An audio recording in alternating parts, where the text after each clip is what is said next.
Hello and welcome to the news on NTA International. I am Dennis Adegunloye. Let's begin with the headlines. United Kingdom and Ukraine sign new weapons supply agreements as European leaders convene to discuss the ongoing Russia-Ukraine war. The 36 states in the Federal Capital Territory to benefit from $1 billion primary healthcare initiative. Government agencies to target producers and suppliers of substandard seeds as government provides incentives for producers.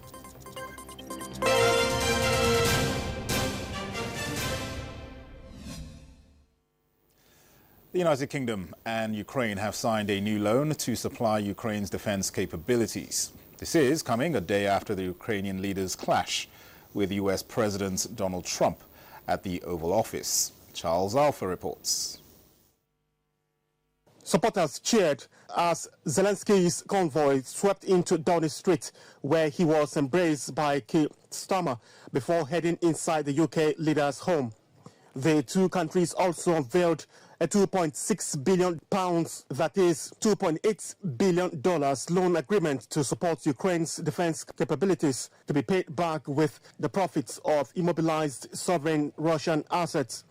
Starmer said both leaders wanted to achieve a lasting peace for Ukraine based on sovereignty and security, which is so important for Europe and the United Kingdom. Zelensky responded by saying that it was reflected in the hundreds of supporters gathered outside Downing Street. The pair met behind closed doors for around 75 minutes, where Starmer reiterated his unwavering support for Ukraine, adding that the UK will always stand with them for as long as it takes. Meanwhile, European leaders converge on London Sunday for talks on the plight of Ukraine.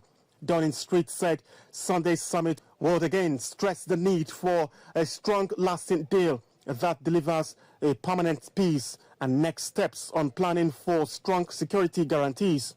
The meeting had in attendance leaders from France, Germany, Denmark and Italy, as well as Turkey, NATO and the European Union.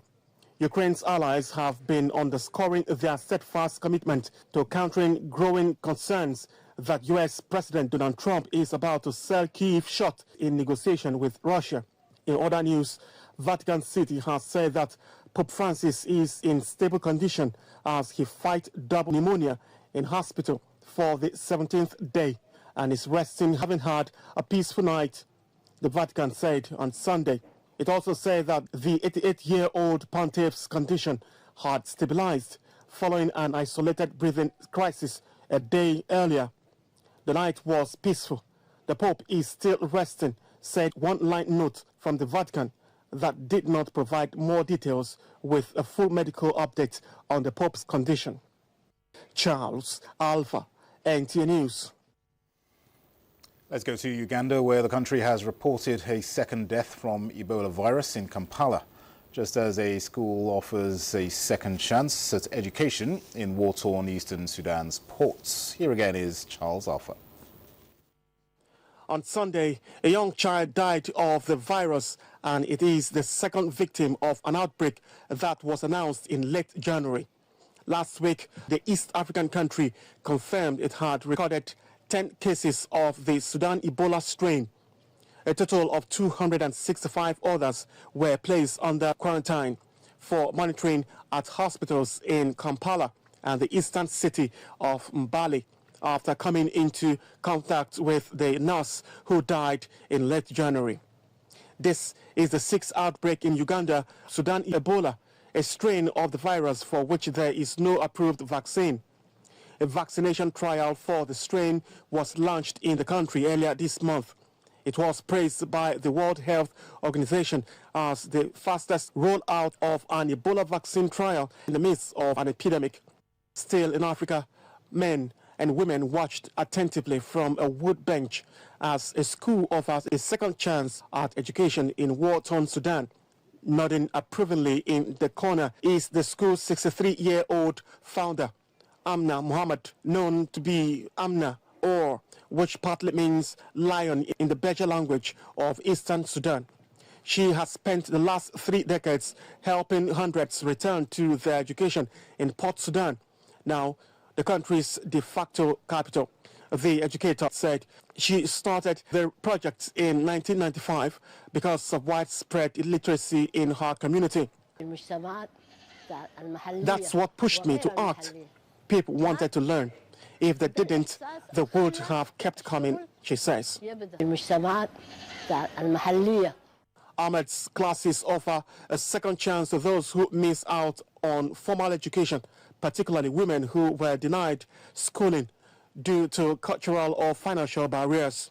Also become a haven for those displaced by Sudan's ongoing conflict, which erupted in April 2023 between Army Chief Abdel Fattah al-Burhan and his former deputy Mohammed Hamdan Daglo, who leads the paramilitary rapid support forces. Charles Alpha, NTA News. A report released by authorities in Niger Republic indicates that nearly 400 people died and more than 1.5 million others were affected by floods triggered by the 2024 torrential rains.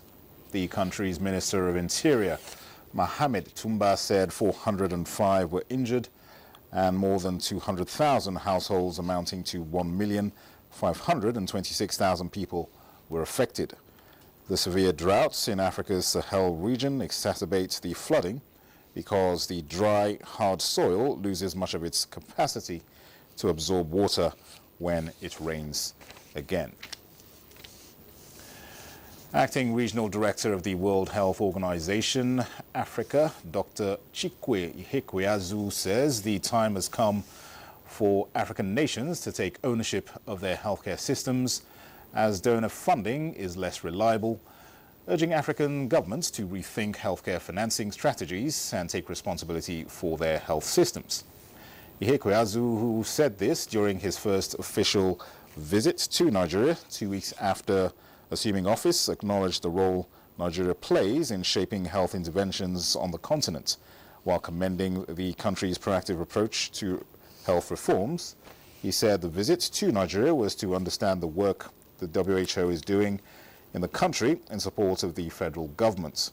The acting DG, who described Nigeria as the WHO's largest country program in Africa, noted that the WHO is working closely with the Nigerian governments and health agencies to ensure a robust vaccination campaign and effective surveillance strategies to halt transmission of the recent resurgence of variant type 2 poliovirus in Nigeria. Of taking over this office. No doubt about it. We have several challenges on our continent, several health challenges, both infectious diseases and chronic diseases. But there's also no doubt about the expertise that lies in Nigeria and in many other countries around the continent. Meanwhile, the 36 states of the Federation, including the Federal Capital Territory, will be considered for the $1.7 billion federal government's interrelated primary healthcare provision strengthening projects, HOPE PHC. Minister of Health and Social Welfare, Professor Mohammed Ali Pate, gave the assurance while inaugurating some health facilities in Akwa Ibom State. Clement Barakui reports. The health facilities inaugurated by the coordinating Minister of Health and Social Welfare include the Akwa Ibom State Medical Oxygen Production Plant, Itumbang, the Akwa Ibom State Emergency Medical Service and Ambulance System at the State Emergency Operations Center, Uyo, as well as the new Model Health Center at Willington Bassey Way, Uyo. His Excellency President approved that we source $1 billion in concessional financing, primarily to incentivize improvement in primary health care, working through states. All the states in the country have expressed interest. Akwa Ibom, I assure you, Your Excellency, you are part of that movement to revamp primary health care in Nigeria. Your Excellency, I thank you for what I have seen, the oxygen center, the health center, and what we have here. We actively seek to partner with the federal government and we seek support in any manner possible to continue to work with the federal government, providing health services to our people. The facilities are equipped with modern health equipment, while the oxygen production plant, capable of producing 150 cylinders of oxygen per day, will feed all the primary and secondary health facilities in the state. Clement Barikui, NTA News. Now, as the world marks International Wheelchair Day, the Association of Accessibility Professionals reflects on the journey towards inclusivity and accessibility in Nigeria. The day serves as a reminder of the importance of creating a society that values and empowers all individuals regardless of their abilities. Ngufan Shaji Ugwanyi reports. Since its inception in 2008, International Wheelchair Day has provided a platform to promote a more positive perception of wheelchair users, address barriers encountered in daily life, and advocate for equal opportunities and accessibility in public spaces. In Nigeria, this day is a call to action, urging policymakers, organizations and individuals to work together to break down barriers and create a more inclusive society. Focal areas include advocacy for an inclusive and accessible built environment, accessible products and services.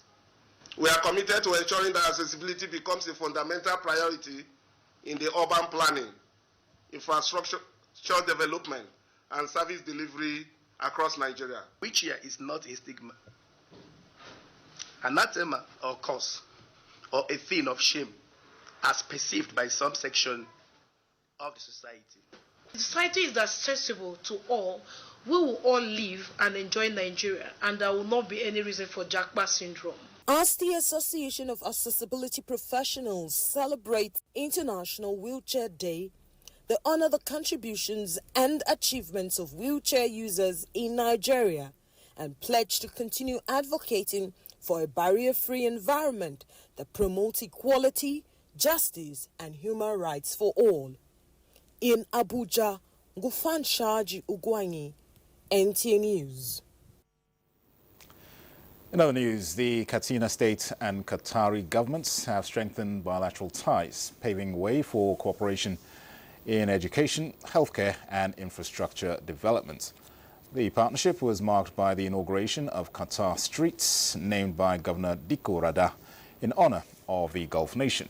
Awal Haliru reports.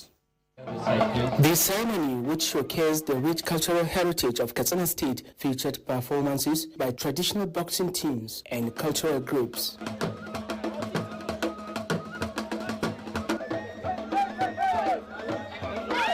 The event highlighted the deepening cultural exchange between Qatar and Katsina State. The inauguration of Qatar Street, named by Governor Diko Rada, is a symbol of deepening relationship between Katsina State government and the state of Qatar. The road in the state named Qatar Street, a significant moment for the Katsina State and the state of Qatar. This partnership is expected to bring significant developmental projects to the state, building on existing collaborations in health and education. This is only the beginning in terms of what Qatar can do for people in the state and also Katsina State engagement. Because for us, our culture and heritage is very present here today. This strengthened partnership is expected to usher in a new era of growth with more developmental projects slated for the state. In Katsina, Awal Halaru, NTA News. You're watching the news on NTA International. We'll take a short break. More reports in a moment. You're welcome back.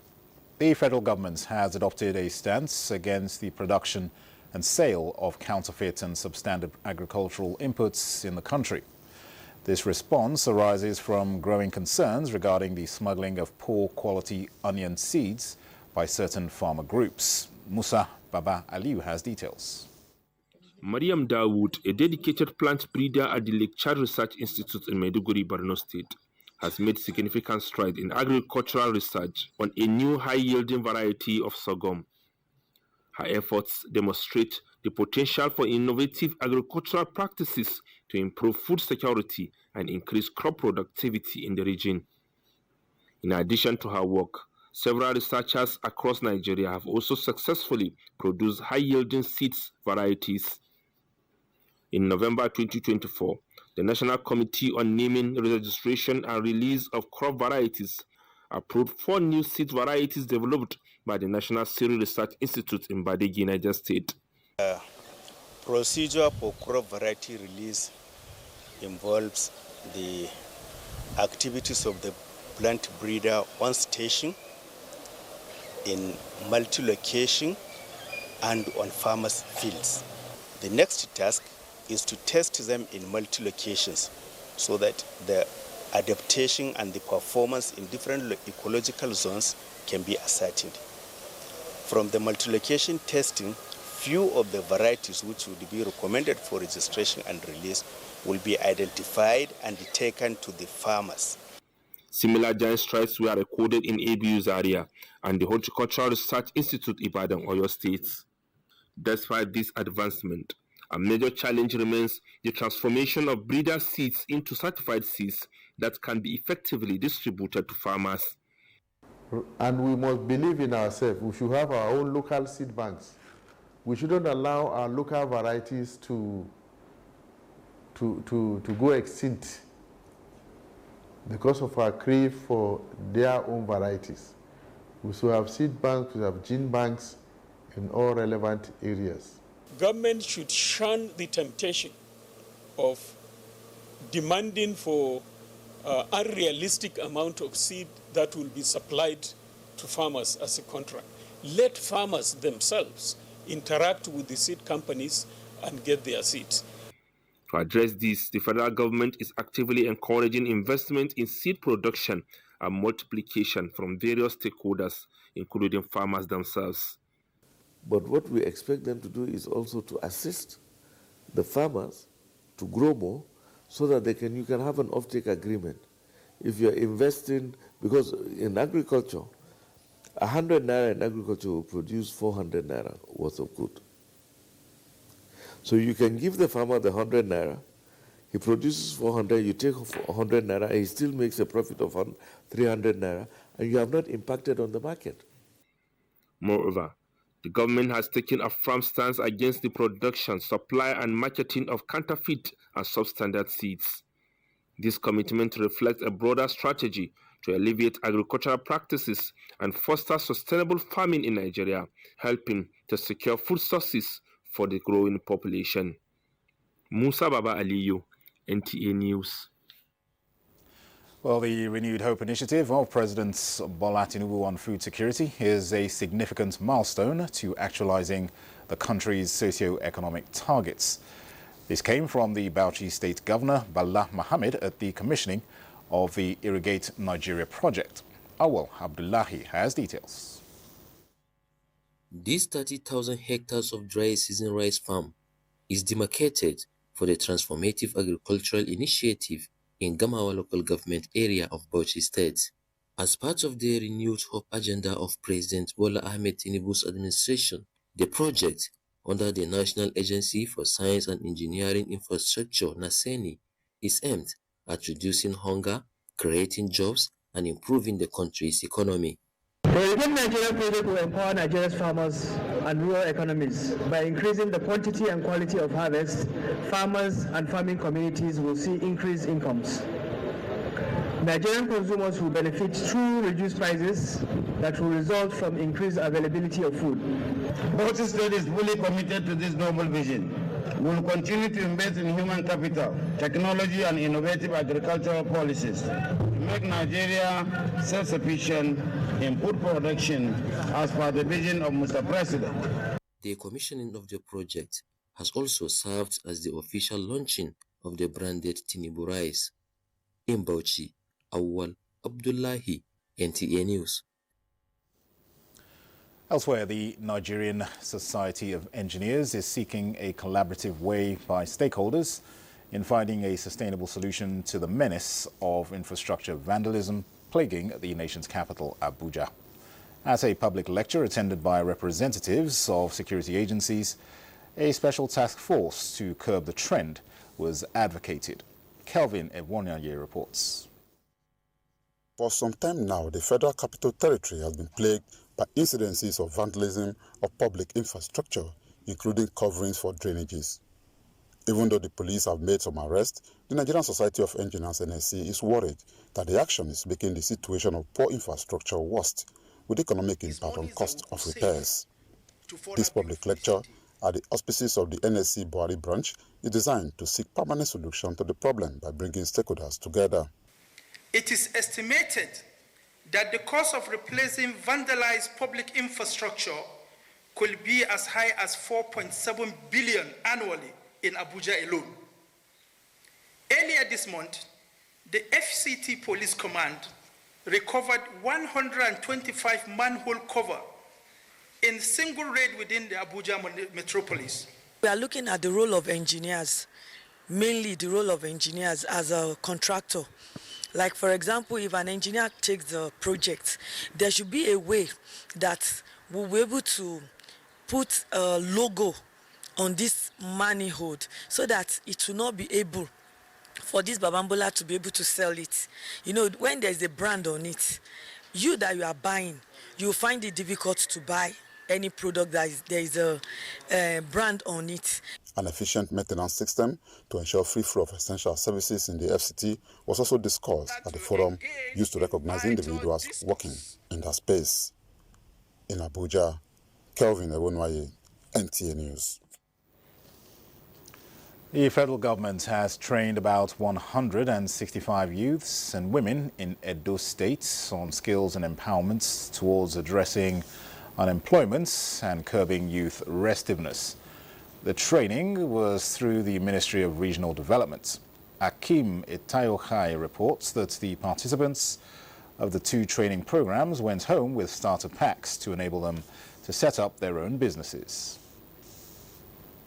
The 165 participants for the 2 days upskill and empowerment program, sponsored by the Ministry of Regional Development for Youth and Women, were selected from the 18 castle areas of Edo State to acquire skills in the art of shoes and bags making. When you make mistakes, it's from mistake that you grow to become expert. Even me too, I'm not an expert. You keep learning every day.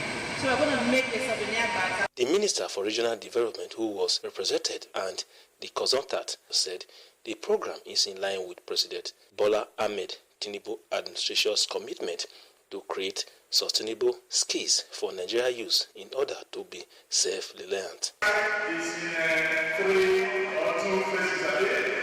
That is the shoemaking and the baking. If you are not good in the shoemaking, at least you should be able to be good in the baking. So it is all very necessary. Those of you that are here today, I want you to be attentive and I want you to be cautious of where you are here. Giving out is just to facilitate your plans, but the most important thing is to put more attention and know what you have been taught. It makes the company more happy. Some participants commended the federal government for the initiative and the Minister for Regional Development for his care and support for the less privileged. Thank you to the Minister for bringing out this kind of creative idea to us here in Edo State. Certificates of participation and starter packs were given to the trainees. The upskill and empowerment program held across the 9 states of the Niger Delta region, facilitated by the Ministry of Regional Development in Jetu.